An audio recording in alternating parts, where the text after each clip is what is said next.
औज़ुबिल्लाहिमिनश्शैतानिर्रजीम बिस्मिल्लाहिर्रहमानिर्रहीम। जी तो बच्चों, जो क्लास 10 का चैप्टर केमिकल इक्विलिब्रियम है वो चल रहा है और आज हम जितने भी सेल्फ असेसमेंट क्वेश्चन है इस चैप्टर में वो हल कराएंगे। तो अगर हम देखें तो पहला क्वेश्चन है वो है कि what is chemical equilibrium, explain in your own words with suitable example.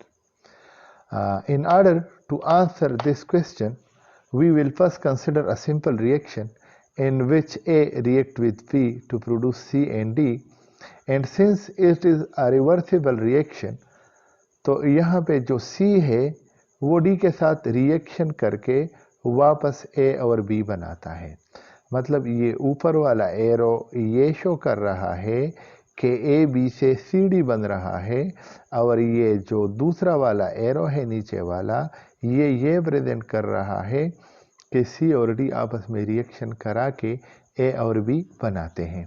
मतलब ये रिवर्सिबल रिएक्शन एक ऐसा रिएक्शन होता है कि जिसमें रिएक्टेंट्स प्रोडक्ट बनाते हैं and at the same time जो प्रोडक्ट हैं वो रिएक्टेंट्स बनाते हैं।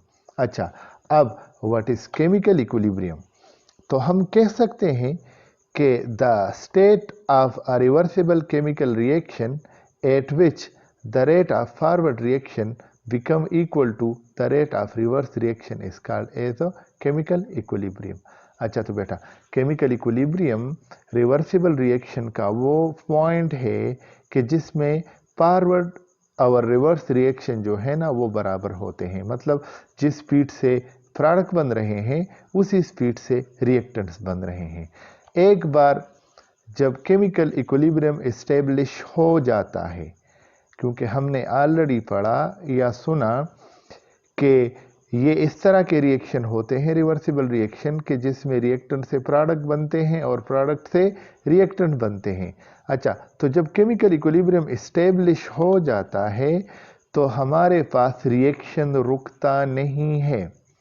ये बात आपने जहन नशीन कर लेनी है, क्योंकि नॉर्मली लड़के यही समझ रहे होते हैं कि जब केमिकल इक्विलिब्रियम इस्टेब्लिश हो गया तो रिएक्शन स्टॉप हो जाता है।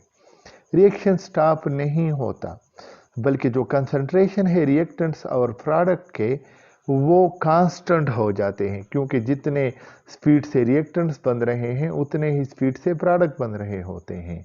तो जो कंसंट्रेशन है उसमें कोई चेंज नहीं होता, लेकिन रिएक्शन रुका नहीं है। मतलब कि ए बी से प्रोडक्ट भी बन रहा है और सी डी से रिएक्टेंट्स भी बन रहा है, और चूंकि ये सेम स्पीड में हो रहा है इसी वजह से ना तो रिएक्टेंट के कंसंट्रेशन में कोई चेंज आएगा और ना प्रोडक्ट के कंसंट्रेशन में कोई चेंज आएगा। तो हम कह सकते हैं कि when a chemical equilibrium is established, the reaction do not stop but continue in both direction with the same speed, and there will be no change in the concentration of the product and reactants.